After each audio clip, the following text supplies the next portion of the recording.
Hey everybody, in this video I will show you exactly how to fix PUBG failed to log in, please try again in mobile. So, to fix this, simply keep these things in mind. The first is check server status, because sometimes the issue can be due to server downtime or maintenance. Check the official PUBG Mobile Twitter account or PUBG Mobile's website for any announcements regarding server issues or maintenance. Then, check your internet connection and ensure that you have a stable internet connection either through Wi-Fi or mobile data. A weak or unstable connection can prevent you from logging in. Also, go to your Play Store and see if your game needs any updates.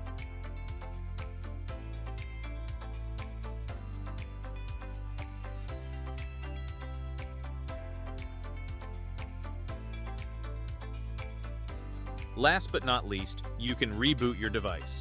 So that is it for this video. Please leave a like and subscribe to the channel for more tutorials like this. Thanks for watching. Goodbye.